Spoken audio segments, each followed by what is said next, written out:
Good evening बच्चों। आज हम लोग इलेक्ट्रोस्टैटिक्स में पढ़ने वाले हैं। कुछ महत्वपूर्ण टॉपिक्स है, जैसे गॉस लॉ का डेरिवेशन, और एक मोस्ट इंपॉर्टेंट डेरिवेशन हम लोग करेंगे कि अगर मान लीजिए कोई कोन है बेटा, कोई कोन है ना, और इस कोन के अपेक्स पर, इस कोन के अगर अपेक्स पर प्लस क्यू चार्ज रख दिया जाए तो इसका कितना इलेक्ट्रिक फ्लक्स होगा। इस हम जानते हैं फाई ई बराबर Q upon 2 epsilon naught 1 minus cos theta. इसका डेरिवेशंस के बारे में स्टडी किया जाएगा। This is the most important formula to find the electric flux, to find the electric flux when charge is kept on the apex of given cone. तो इस फार्मूले का डेरिवेशन कहां से आया है, और इसे बेहतरीन कुछ न्यूमेरिकल्स के बारे में पढ़ेंगे। इसके लिए सबसे पहले हम लोग डिस्कस करेंगे गॉस लॉ। गॉस लॉ क्या है, इसका सिंपल में देख लेंगे डेरिवेशन, और इस फार्मूले का डेरिवेशन देख लेंगे। इसके बाद पढ़ेंगे हम लोग गॉस लॉ का एप्लीकेशन। जितने भी क्लास 12th में पहले जितने भी रिक्वायर्ड डेरिवेशन है, सारे रिक्वायर्ड डेरिवेशंस कराए जाएंगे, और इसके बाद बेटा कुछ बेहतरीन जेईई नीट और सीयूटी के कुछ क्वेश्चंस को हम लोग हल करेंगे। तो आज समझने की कोशिश करते हैं what is the meaning of Gauss law. Okay बेटा, चलिए तो गॉस लॉ के बारे में हम लोग स्टडी करें। गॉस लॉ क्या कहता है, गॉस लॉ क्या है, मैंने बता भी चुका था। गॉस लॉ क्यों इतना इंपॉर्टेंट होता है, इसके बारे में बताया गया था। जब एप्लीकेशन पढ़ेंगे तो और ज्यादा आपको समझ में आएगा इसके बारे में। गॉस लॉ सबसे पहले काम करता है क्लोज सरफेस के लिए। जैसे मान लीजिए हम लोग के पास एक क्लोज सरफेस है बेटा, ये क्लोज सरफेस है, और इसके अंदर एक चार्ज है प्लस के Q1, यहाँ एक चार्ज है मान लेते हैं प्लस के Q2, यहाँ एक चार्ज है माइनस के Q3, इसके बाहर एक चार्ज है मान लेते हैं कि Q4। और इस फिगर के लिए अगर हम इलेक्ट्रिक फ्लक्स निकालना चाहें तो गॉस साहब कहते हैं कि किसी इलेक्ट्रिक जो फ्लक्स होता है वह होता है Q अपॉन एप्सिलॉन नॉट। इसमें जो Q होता है वह इनक्लोज्ड चार्ज होता है। जो भी गॉसियन सरफेस के अंदर का जो चार्ज होता है उसका अलजेब्रिकल सम लिया जाता है। जैसे इस फिगर के लिए गॉस लॉ लागू करें तो वह होगा बेटा Q1 plus Q2 plus minus के Q3 और बाई एप्सिलॉन नॉट, यानी कि फाई ई इक्वल्स हो जाएगा Q1 plus Q2 minus Q3 by epsilon not. जो भी चार्ज गॉसियन सरफेस के बाहर होता है उसका फ्लक्स काउंट नहीं होता है। इसके बारे में हम पिछले लेक्चर में बता भी चुके थे, क्योंकि जो भी आपका चार्ज कोई अगर बाहर चार्ज होगा तो उसकी वजह से जितनी इलेक्ट्रिक फील्ड लाइंस अंदर इंटर करेंगी उतना ही क्या होंगी, बाहर निकलेंगी। इसलिए इसका जो फ्लक्स होगा बेटा क्या हो जाएगा, 0 हो जाता है। इसके बारे में हम लोग पिछले वीडियो में इसको अच्छे से समझे हैं। पिछले वीडियो में हम लोग पढ़ चुके हैं कि एरिया वेक्टर क्या होता है। एरिया वेक्टर्स ना आपको याद होगा, एरिया वेक्टर्स किसी भी, अगर हम बताए थे कि अगर एरिया लेना है, सरफेस एरिया का अगर एरिया वेक्टर निकाला है तो उसका डायरेक्शन जो होता है वह नॉर्मली क्या होता है बेटा, आउटवर्ड होता है। फिर एक लास्ट लेक्चर पढ़ाया गया था सॉलिड एंगल के बारे में बताया गया था कि एंगल्स अगर हम लोग डिफाइन करें, एंगल ना बेटा डी अगर ओमेगा, और ये आपका एरिया क्या है DA, तो डी ओमेगा बराबर क्या होता है DA बाई क्या होगा बेटा R²। ये ध्यान रखना, जब इसका जो मिड पॉइंट है एकदम बिल्कुल परपेंडिकुलर गिर रहा है एकदम 90 डिग्री पर, तब ये फार्मूला आपका यूज होगा। अगर मान ली कि एक सॉलिड एंगल मतलब कि कोण के रूप में जो एंगल होता है सॉलिड एंगल ना, जिसको बोलते हैं सॉलिड एंगल, पूरा 3 डायमेंशन है बेटा। अगर मान ली कि मैंने बताया था कि सरफेस ऐसा हो जाए बेटा, सरफेस जो है थोड़ा सा क्या हो जाए, झुक जाए, अपनी सरफेस क्या हो जाए, अगर झुक जाता है इस तरीके से हो जाता है। और इस अवस्था में अगर मैं एंगल को नापता हूं डी ओमेगा, और इसकी सरफेस एरिया क्या है बेटा DA है, तो इसके लिए फार्मूला बताया गया था कल हम लोग का, डी ओमेगा बराबर होता है DA cos theta by R²। यानी इस तरह समझो, इस तरह समझिएगा बेटा। अगर ऐसे बेटा एकदम बिल्कुल जो यहां से एकदम 90 पर गिरेगा, एकदम जो मिड पॉइंट पर जो लाइन है वो बिल्कुल 90 पर गिर रहा है, तब सॉलिड एंगल निकालने का जो फार्मूला होगा डी ओमेगा, ये होगा डी ए बाई क्या होगा आर स्क्वायर। लेकिन अगर सरफेस पर मान लीजिए तिरछा सरफेस, इस तरह सरफेस बेटा है ना, और यहां पर अगर आपको एंगल को नापना है बेटा, ये वाला इस तरह से सरफेस दे देगा और ये वाला एंगल हमको नापना है, तो उस अवस्था में बताया था मैंने एक फार्मूला है ना, वो हो जाएगा डी ओमेगा बराबर हो जाएगा D A cos theta by क्या होगा आर स्क्वायर। आपके बीच ए थीटा किसके बीच का एंगल है यही बताया गया था, इसको आगे बढ़ा दीजिए, ये हो जाएगा आर कैप और ये क्या हो जाएगा बेटा एन कैप, इसके बीच में एंगल थीटा होता है। ये सब जानते होंगे, थोड़ा बहुत पिछले वीडियोस में इसको हम लोग पढ़ चुके हैं। आज का लेक्चर होगा बेटा हम लोग का गॉस लॉ क्या है, गॉस लॉ का डेरिवेशन और हम लोग फाइंड करेंगे यदि कोई पॉइंट चार्ज ना, हम लोग फाइनल ये करना चाहते हैं कि यदि कोई कोण है बेटा, यदि कोई कोण है और किसी भी कोण के अपेक्स पर प्लस क्यू चार्ज अगर रख दिया जाए तो इस कोण के थ्रू कितना फ्लक्स बाहर निकलेगा।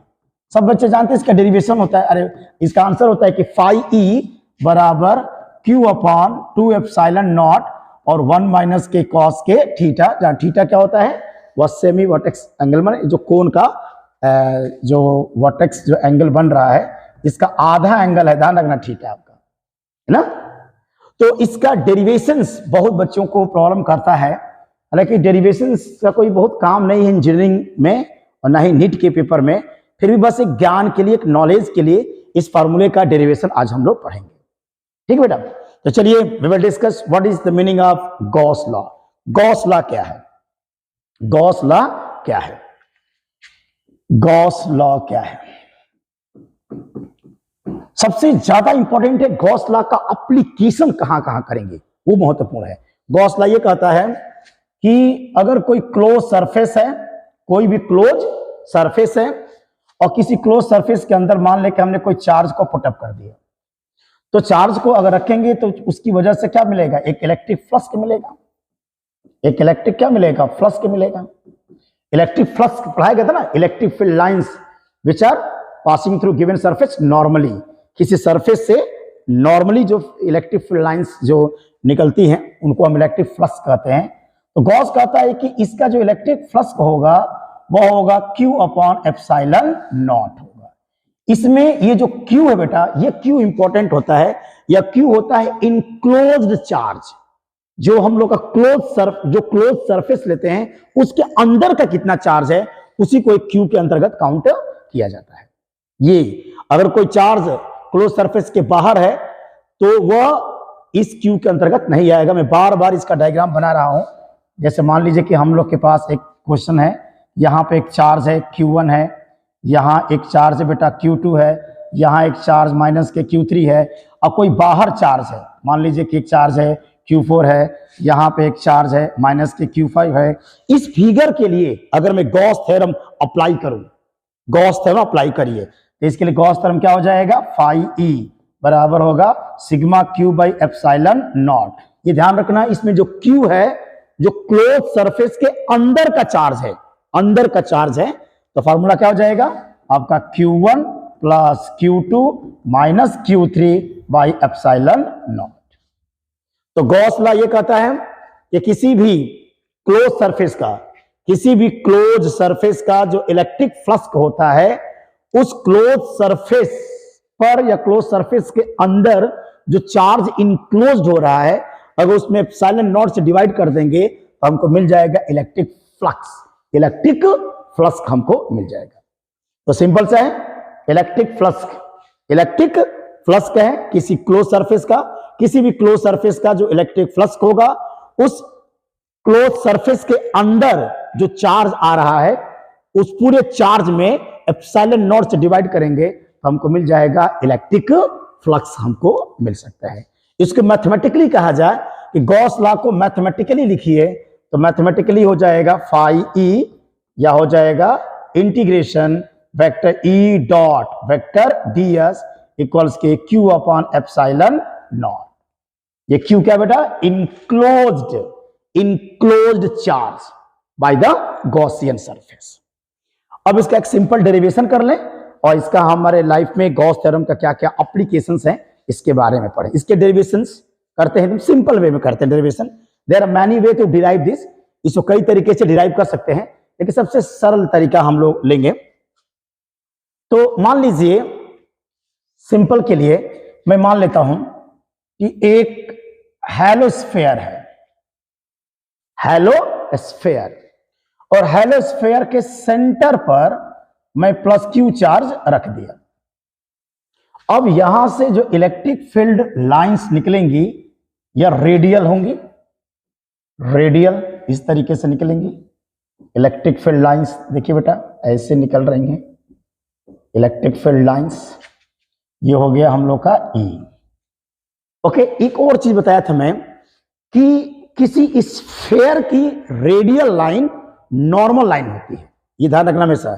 किसी भी स्फेयर की रेडियस को आगे बढ़ा दोगे तो सरफेस पर नॉर्मल की तरह काम करती है, क्योंकि नॉर्मल के बारे में कल बताया गया था कि नॉर्मल्स क्या होते हैं। नॉर्मल में ऐसी लाइन जो टेंजेंट पर 90 डिग्री का एंगल सब्टेंड करती है।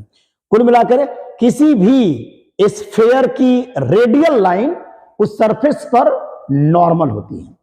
तो मान लीजिए कि ये मैंने यहां पर एक छोटा सा सरफेस लिया, एक छोटा सा सरफेस लिया जिसको मैंने डीएस लिया है, एक छोटा सा स्ट्रिप ले लिया है, क्या लिया है उसको, डीएस। तो सरफेस एरिया का डायरेक्शन एन कैप, और एन कैप किधर होता है, एन कैप बिल्कुल उस सरफेस के एकदम 90 डिग्री पर होगा, क्योंकि किसी भी सरफेस का डायरेक्शन नॉर्मली आउटवर्ड होगा। इसका मतलब कि जिस डायरेक्शन में वेक्टर ई है उसी डायरेक्शन में क्या है आपका वेक्टर एन है। तो अगर मैं वेक्टर डीएस को लिखूंगा तो यह होगा डीएस, और क्या होगा बेटा, एन कैप हो जाएगा। और ये हम लोग का वेक्टर ई है, इलेक्ट्रिक फील्ड है, इलेक्ट्रिक फील्ड। अब देखिए यहां पर अगर मैं निकालूं इसको फाई ई को, तो integration vector E dot vector DS, मैं एकदम सिंपल वर्डेशन, इसको सरफेस को एक रैंडम सरफेस ले सकते हैं, टेढ़ा में भी सरफेस ले सकते हैं, सब पर आंसर आ जाएगा। अब इसको मैं सॉल्व करूं तो वेक्टर ए डॉट बी क्या होता है बेटा, vector A dot vector B, A B cos theta. तो अगर मैं इसको सॉल्व करूं तो ये हो जाएगा ई और ये हो जाएगा डीएस एंड कॉस के 0 डिग्री। इसलिए देखिए जिस डायरेक्शन में वेक्टर ई है उसी डायरेक्शन में क्या है, एन कैप है, तो एंगल कितना बनेगा, 0 बनेगा। का 0 की वैल्यू 1, ये हो जाएगा ई इंटू क्या हो जाएगा बेटा, डीएस। अब ई को यहां से बाहर निकाल लेंगे, अब ये हो जाएगा हम लोग का डीएस। इसको समझना है, इसका क्या मीनिंग होता है बेटा।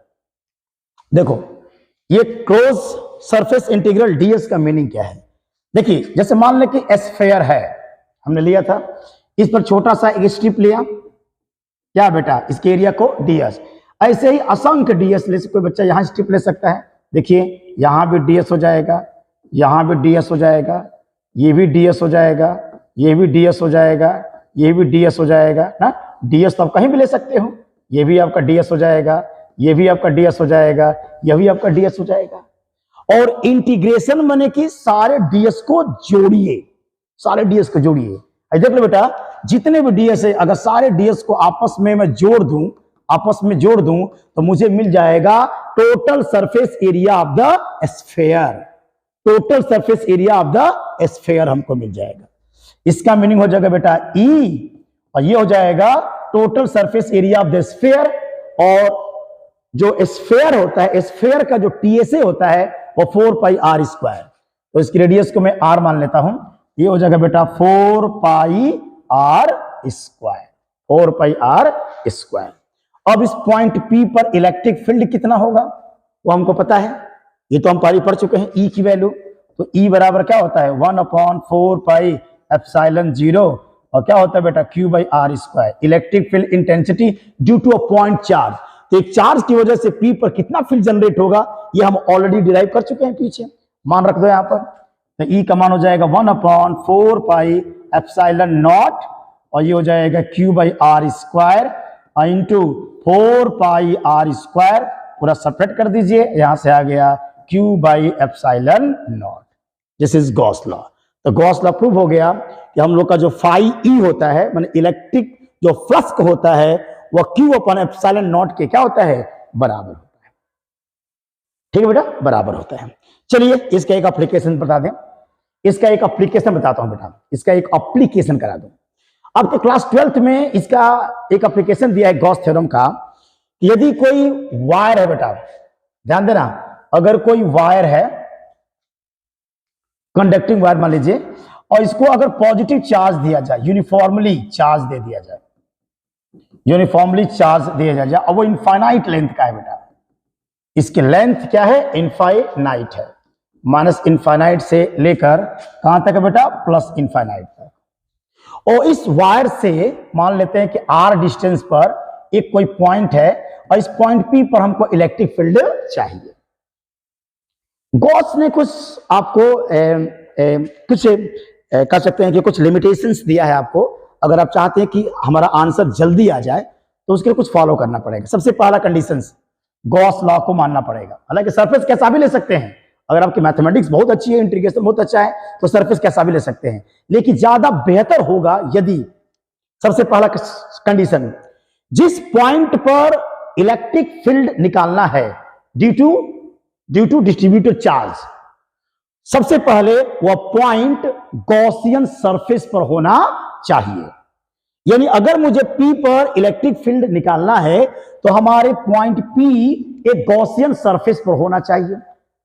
और गॉसियन सरफेस का जो सिलेक्शन होता है, जो चुनाव होता है, वो सबसे इंपॉर्टेंट होता है। हमारा गॉसियन सरफेस कैसा होना चाहिए? तो गॉसियन सरफेस, कोई कहेगा सर हम गॉसियन सरफेस क्या लेंगे, ऐसा गॉसियन सरफेस ले सकते हैं। कोई कहेगा कि सर हम सिलिंड्रिकल गॉसियन सरफेस लेंगे, है ना। कोई कहेगा सर हम कैसा भी टेढ़ा मेढ़ा भी कोई गॉसियन सरफेस कहेगा हम ऐसे ले सकते हैं। गॉस कह रहा है कि गॉसियन सरफेस कैसा होना चाहिए। तो पहला चीज ये है कि हमारा गॉसियन सरफेस, जिस पॉइंट पर इलेक्ट्रिक फील्ड हमको निकालना है, वह पॉइंट गॉसियन सरफेस पर स्थित होना चाहिए। और दूसरा कंडीशन ये है कि जो गॉसियन सरफेस वो सिमेट्रिक होना चाहिए। ऐसा आप गॉसियन सरफेस को सेलेक्ट कीजिएगा जिसकी सरफेस एरिया आप निकालना जानते हो।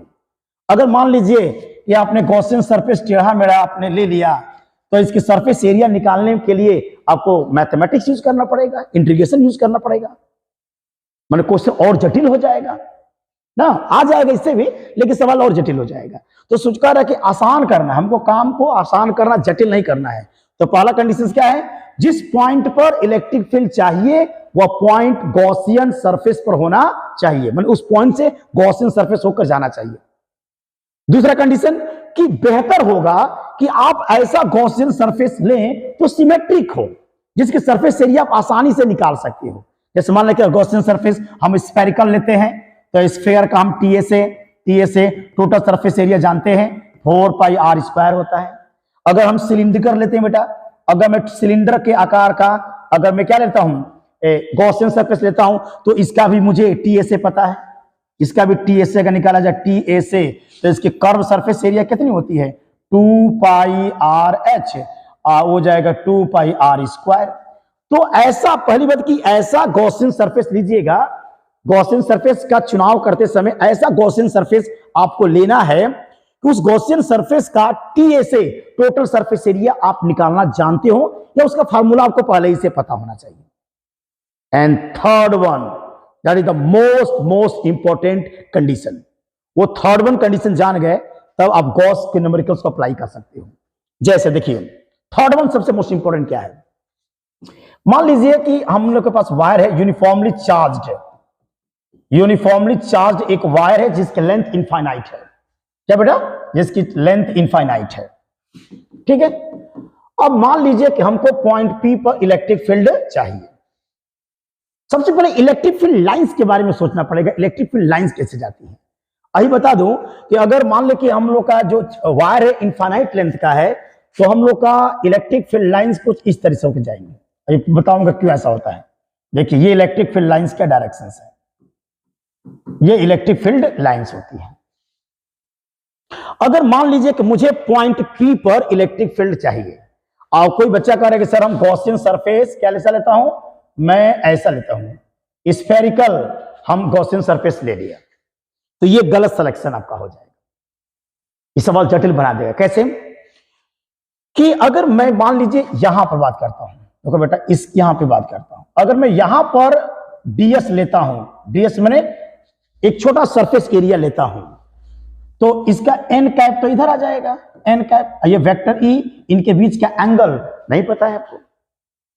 आपको ऐसा गॉसियन सरफेस लेना है कि उस गॉसियन सरफेस पर अगर मैं कहीं भी ds लेता हूं तो ds मतलब सरफेस एरिया, तो उसका डायरेक्शन होगा n कैप।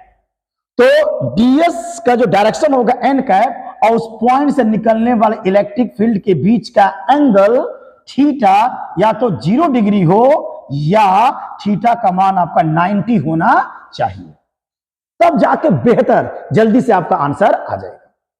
अगर इस सवाल को सॉल्व करने के लिए हम स्फेरिकल ले लेते हैं तो गलत जवाब हो जाएगा। इसलिए अगर मान लीजिए मैं यहां पर कोई स्ट्रिप लेता हूं, पट्टी लेता हूं, मान लो कि मैंने ds ले लिया, तो देखिए ds से होकर गुजरने वाला इलेक्ट्रिक फील्ड, ये हमारा इलेक्ट्रिक फील्ड है, और यहां पर n कैप खींचूंगा तो बेटा n कैप तो इधर आ जाएगा। इसके बीच का एंगल हमको नहीं पता है, कितना डिग्री का एंगल बनेगा, ये सबसे इंपॉर्टेंट चीज है। यानी कि ऐसा गॉसियन सरफेस आप सेलेक्ट कीजिए कि उस गॉसियन सरफेस पर अगर मैं कहीं भी कोई ds लूं, कहीं भी उस पूरे सरफेस पर कहीं भी ds ले रहा हूं, तो उस ds का डायरेक्शन n कैप और उस पॉइंट से इलेक्ट्रिक फील्ड जो जा रहा है उनके बीच का एंगल या तो 0 होना चाहिए या थीटा का मान 90 होना चाहिए। तब आपका जो क्वेश्चन है उसका जवाब आपको आसानी से मिल जाएगा, माने जल्दी आपको आंसर मिलेगा, नहीं तो क्वेश्चन जटिल हो जाएगा। और क्वेश्चन अगर जटिल ही करना है तो कुलम्ब्स लॉ के हेल्प से भी हम इसको सॉल्व कर सकते हैं। हम गॉस लगा रहे हैं क्यों? क्वेश्चन को इजी करने के लिए, नहीं तो इस न्यूमेरिकल को हम तो कुलम्ब्स लॉ से भी लगा सकते हैं।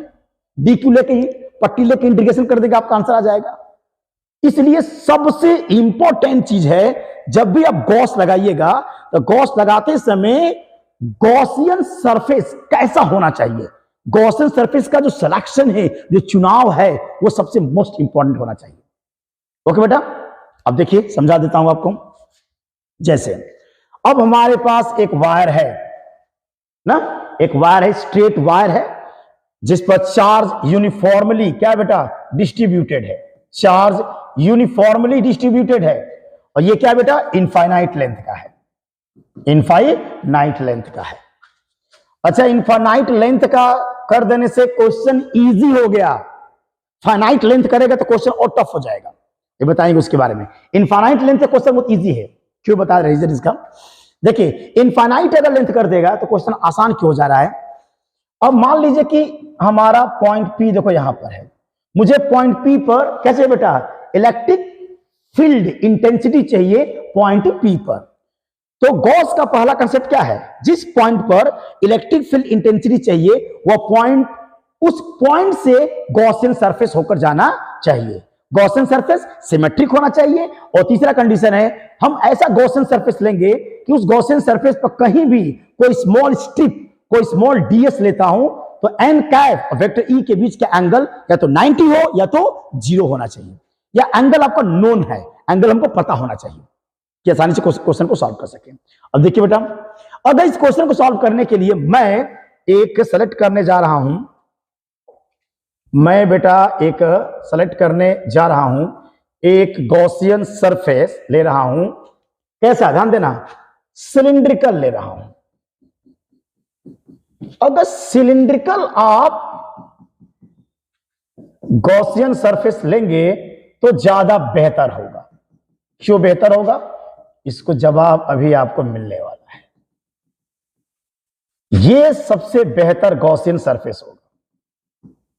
गॉसियन सरफेस चूंकि इमेजिनरी होता है इसलिए उसको डॉटेड लाइन से बनाइएगा। यह हमारा गॉसियन सरफेस सबसे बेहतर है। क्यों, रीजन देख लीजिए।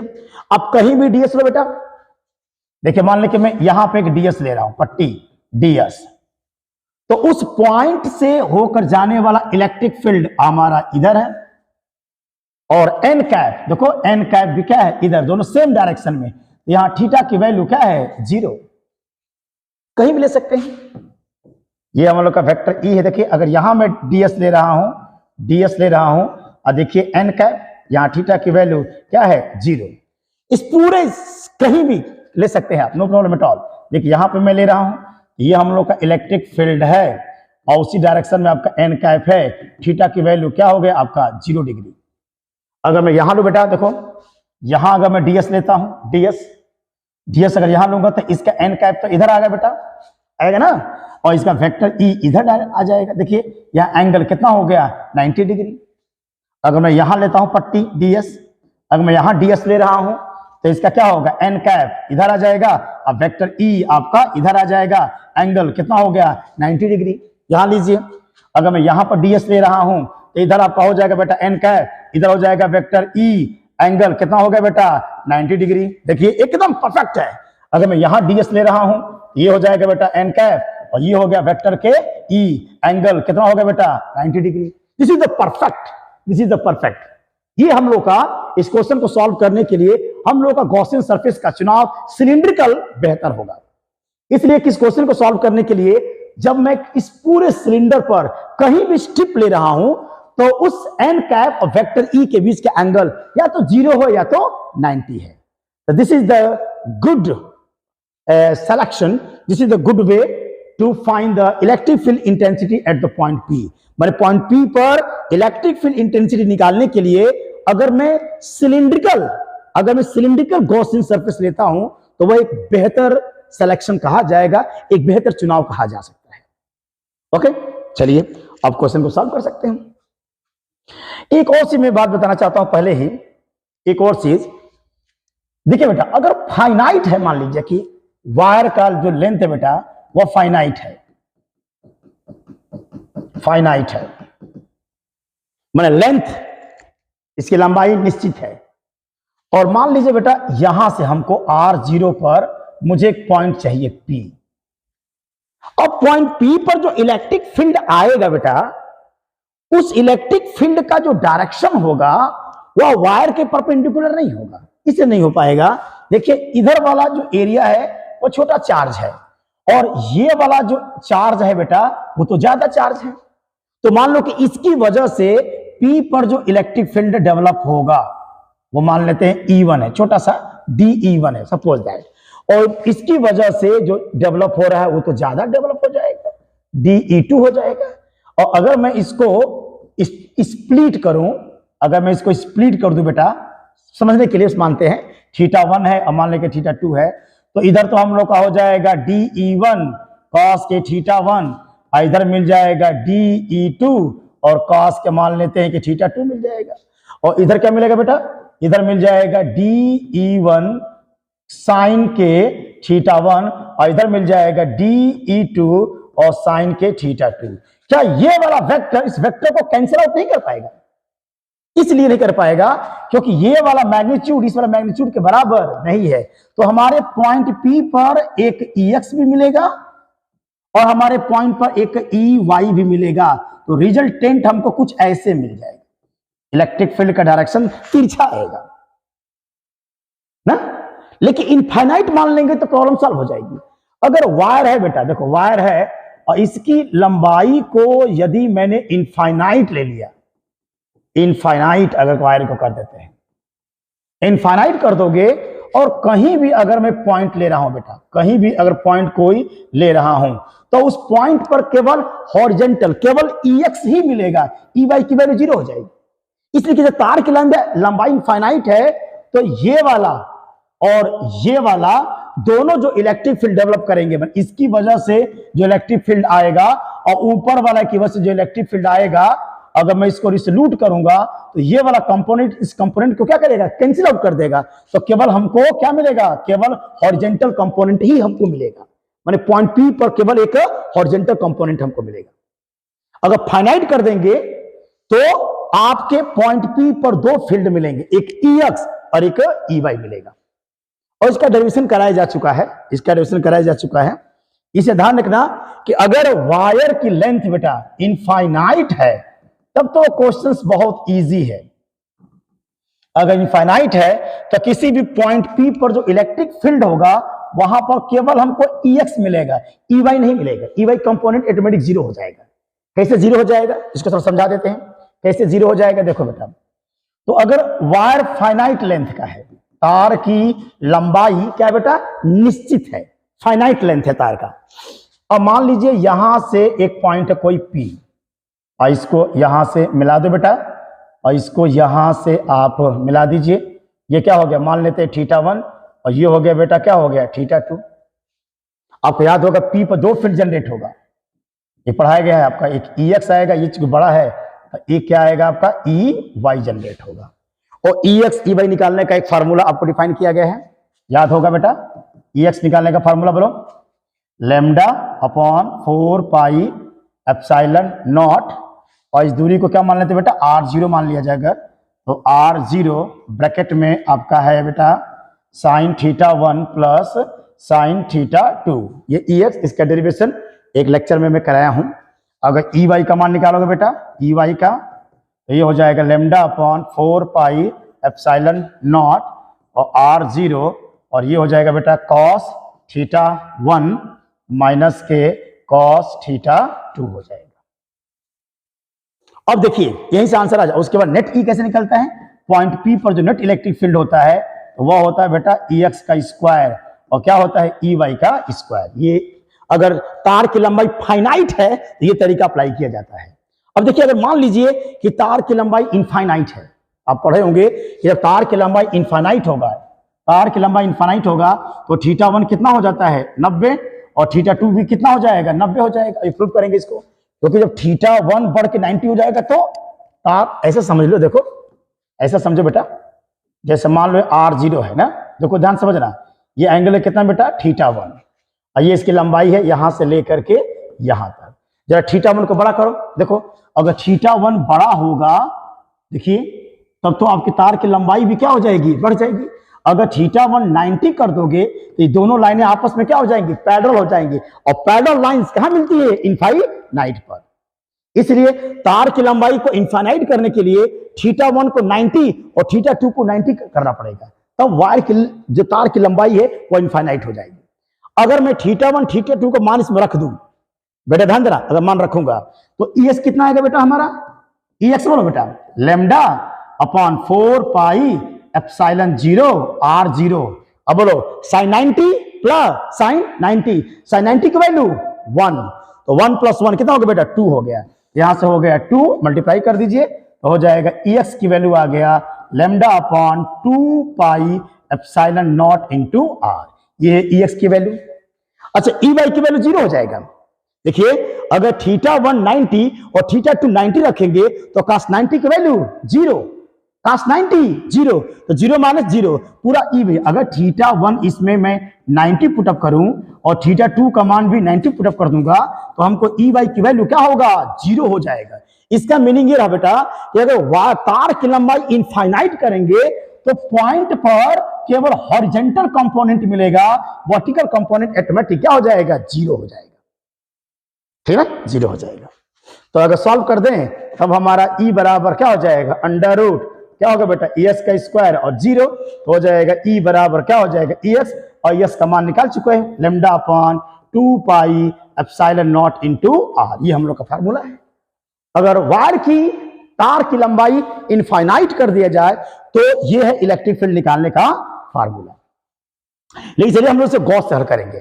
गॉस से हल का अगर तार की लेंथ इनफाइनाइट करोगे तो ध्यान रखना जो वर्टिकल कंपोनेंट है, मतलब ये वाला कंपोनेंट EY, ये क्या हो जाएगा, 0 हो जाता है। तो उस पॉइंट पर केवल और केवल आपका हॉरिजॉन्टल कंपोनेंट मिलेगा, हॉरिजॉन्टल कंपोनेंट मिलेगा, और वो आपके लिए बहुत बेहतर आपका हो जाएगा, क्योंकि एंगल हमको फाइंड आउट करना इजी हो जाता है, ठीक है। चलिए हम लोग गॉस लगा रहे हैं, क्वेश्चन को कैसे लगा रहे हैं बेटा, गॉस लगा रहे हैं। तो मान लीजिए हम लोग के पास एक वायर है, क्या बेटा, वायर की लेंथ कितनी है बेटा, इनफाइनाइट, माइनस इनफाइनाइट से लेकर कहां तक, प्लस इनफाइनाइट तक। वायर बिल्कुल स्ट्रेट वायर है, यूनिफॉर्मली चार्ज्ड है। तार पर जो चार्ज लगाया गया बेटा, जो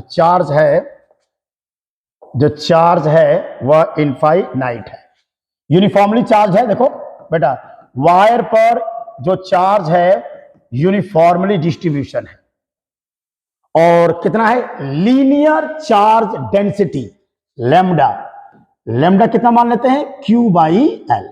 लीनियर चार्ज डेंसिटी लैम्डा कितना है, Q/L। Linear charge density the amount of charge ना which distributed on per unit length, माने 1 मीटर लंबाई पर कितना चार्ज डिस्ट्रीब्यूटेड है उसको हम लेमडा के नाम से जानते हैं। अच्छा, किस पॉइंट पर चाहिए हमको? एक पॉइंट है यहां से, मान लीजिए यहां से R0 पर एक पॉइंट है P। अब मुझे पॉइंट P पर क्या चाहिए बेटा? इलेक्ट्रिक फील्ड इंटेंसिटी चाहिए पॉइंट P पर।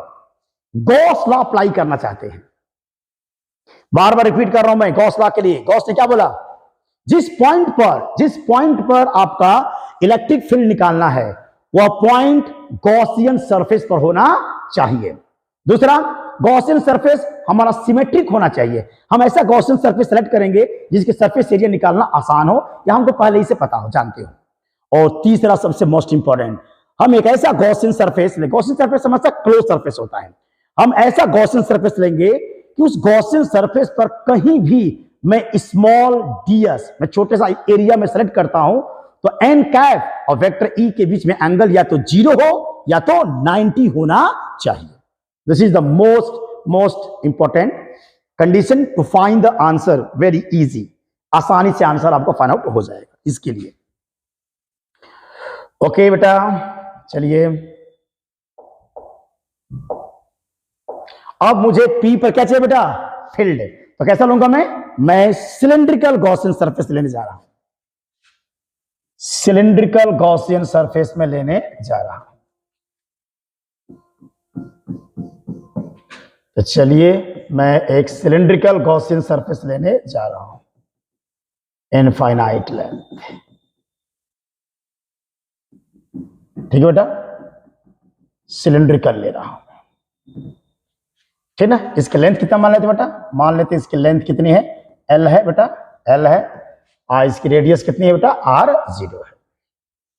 फायदा क्या है ऐसा लेने से? फायदा समझ में आपको आ रहा होगा क्यों ऐसा लिया जा रहा है बेटा, क्यों ऐसा लिया जा रहा है ये आपको पता चल जाएगा भी। क्योंकि अगर मैं इस पर कहीं भी कोई ds लेता हूं, जैसा देखो बेटा, अगर मैं यहां पर कोई ds ले रहा हूं तो यहां पर जो इलेक्ट्रिक फील्ड है वह इस डायरेक्शन में है और इसी डायरेक्शन में हमारा n कैप भी है, तो थीटा की वैल्यू कितना होगा? 0 डिग्री होगा। ओके, अगर मैं यहां पर T को ले लेता हूं छोटा सा, देखो यहां पर ds लेता हूं, यहां पर इलेक्ट्रिक फील्ड इस डायरेक्शन में है, इसी डायरेक्शन में n कैप भी है, थीटा की वैल्यू क्या हो गया? देखिए 0 डिग्री हो गया। कहीं भी लीजिए, कहीं भी ले सकते हैं। यहां मैंने एक छोटा सा एरिया ले लिया ds, इस पॉइंट पर हमारा इलेक्ट्रिक फील्ड इस डायरेक्शन में है और इसी डायरेक्शन में n कैप है। देखिए यहां थीटा की वैल्यू क्या हो गया? 0 डिग्री हो गया। यदि मैं इस पर स्ट्रिप लेता हूं बेटा, छोटा सा एक एरिया लेता हूं ds, है ना, ds लोगे तो इधर तो हम लोग का हो जाएगा इलेक्ट्रिक फील्ड और इधर हो जाएगा हम लोग का n कैप। यहां पर थीटा की जो वैल्यू है वह कितना होगा बेटा? 90 डिग्री हो जाएगा। यहां लीजिए, कहीं भी ले सकते हो। मान लो कि यहां पर मैं ds ले लेता हूं छोटा सा, तो ये डायरेक्शन हो जाएगा बेटा n कैप का और ये डायरेक्शन हो जाएगा बेटा वेक्टर E का, और यहां पर एंगल कितना हो जाएगा? 90 डिग्री हो जाएगा। यानी ये हम लोग का गॉसियन सरफेस लेना बिल्कुल सही है, क्योंकि अगर सिलिंड्रिकल मैंने गॉसियन सरफेस ले लिया तो मैं कहीं भी अगर ds ले रहा हूं तो वेक्टर E और वेक्टर n कैप के बीच का एंगल या तो 0 है या तो 90 है। दिस इज द परफेक्ट, ये परफेक्ट आपका है। चलो बेटा, अब मैं क्या निकालूंगा? इसका इलेक्ट्रिक फ्लक्स निकाला जाए। अगर मैं इलेक्ट्रिक फ्लक्स निकालूं इसका फाई E, तो फाई E बराबर क्या होगा? Surface integral vector E dot vector ds। अब इसमें ds में कहां कहां लिख चलूंगा, तो मैं इसका कुछ नाम दे दूं क्या बेटा? इसको मैं ऐसे लिखूंगा, 3 भाग में तोड़ दूं, तो surface integral vector E dot vector ds curve, यानी जो सिलेंडर के चारों तरफ कर्व सरफेस एरिया का, ये क्या हो गया? ये इलेक्ट्रिक फ्लक्स निकल गया कर्व सरफेस एरिया का, इसके थ्रू कितनी लाइनें निकल रही हैं, plus surface integral vector E dot vector ds। ये किसका? ये बॉटम वाले हिस्से का, इसकी बात पे कर रहा हूं। क्या नाम देंगे उसे? कुछ नाम दे दीजिए ना, तो चलो बॉटम में लिखा जाए, बॉटम। ये हो जाएगा आपका बॉटम, एरिया का, और प्लस आ जाएगा vector E dot vector DS, ये कितना हो जाएगा आपके टॉप का, इसका तो बेटा इस वाले एरिया की बात कर रहा हूं, इसका मैं फ्लक्स निकाल रहा हूं। तो यहां से फ्लक्स निकलेगा कहां कहां से इलेक्ट्रिक फील्ड लाइन का, एक तो सिलेंडर के कर्व सरफेस एरिया का, एक बॉटम और एक टॉप का। अच्छा देखिए इसमें दो तो जीरो हो जाएंगे, अगर मैं इसकी बात करूंगा तो ये हो जाएगा सरफेस इंटीग्रल ई और ये हो जाएगा डीएस, और कॉस की वैल्यू क्या होगा जीरो। अच्छा ये जीरो हो जाएगा और ये भी जीरो हो जाएगा, क्यों बेटा, क्योंकि एंगल यहां पर क्या है 90 है और cos 90 की वैल्यू जीरो, इसका फ्लक्स जीरो हो जाएगा। तो हमारे बॉटम वाले सरफेस एरिया से इस वाले से जो फ्लक्स निकलेगा वो जीरो है, और जो टॉप वाले जो सरफेस एरिया है वहां से निकलने वाला फ्लक्स भी जीरो है, क्योंकि एंगल क्या है 90 है और cos 90 की वैल्यू जीरो हो जाएगी। और इसमें ई को बाहर निकाल लीजिए, ये हो जाएगा हम लोग का डीएस। ये इंपॉर्टेंट चीज है। ये कौन सा डीएस, वह ये क्या जानते हो, ये क्या है, ये है कर्व सरफेस एरिया। ये क्या है बेटा, curve surface area of the cylinder. और सिलेंडर की जो कर्व सरफेस एरिया होती है वो होता है 2 पाई आर एच या 2 पाई आर एल। तो ये हो जाएगा E इंटू हो जाएगा 2 pi R L, 2 pi R L, this is the curved surface area of the cylinder. अब हम लोग निकल गए बेटा फाई E इक्वल्स के E इंटू 2 पाई आर, क्योंकि आर यहां जीरो माने हैं तो चाहो तो आर जीरो मान सकते हैं, आर जीरो इंटू एल हो जाएगा। गॉस क्या बोलते हैं बेटा, अकॉर्डिंग टू गॉस, गॉस ने कहा है, मैं कहां लिखना चाहूं यहां से, इसके बाद बेटा मैं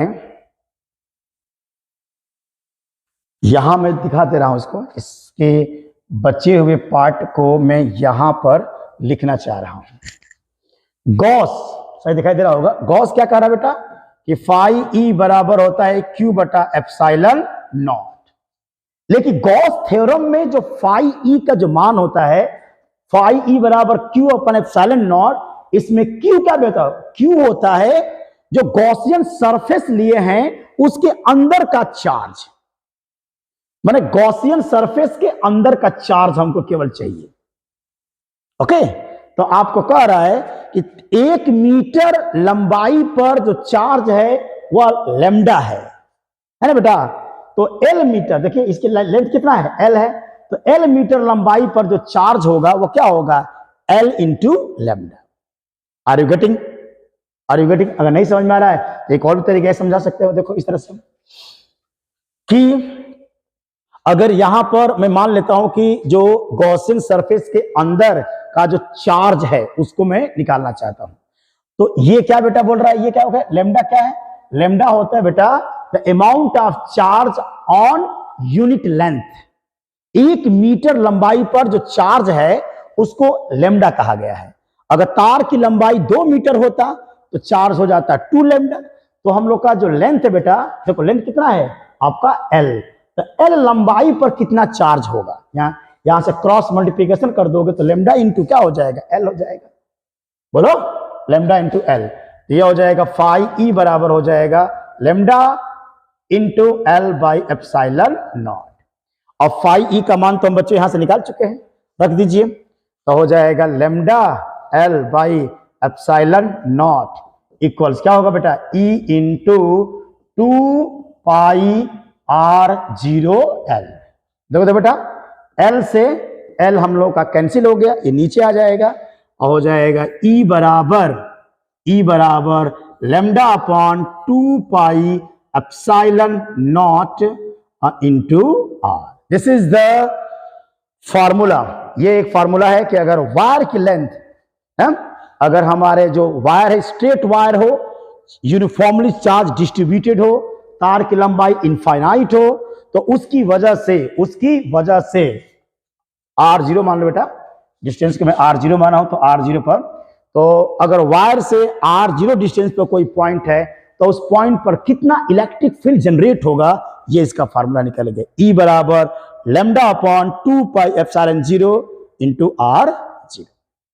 this is the most important derivation class 12th के लिए बच्चों। ये डेरिवेशन बहुत इंपॉर्टेंट है, बहुत बार एग्जाम में आपके आ चुका है और जेईई के लिए इसमें न्यूमेरिकल्स कैसे पूछे जाते हैं ये हम लोग को सीखना है। गॉस लॉ के डेरिवेशंस बहुत इंपॉर्टेंट है, ये मैंने बताया था कैसे डेरिवेशंस को करेंगे। अभी मैंने एक क्वेश्चंस दिया था आपके शुरू में ही मैंने बताया था, इसको स्क्रीनशॉट ले लीजिएगा, बढ़िया से समझने की कोशिश कर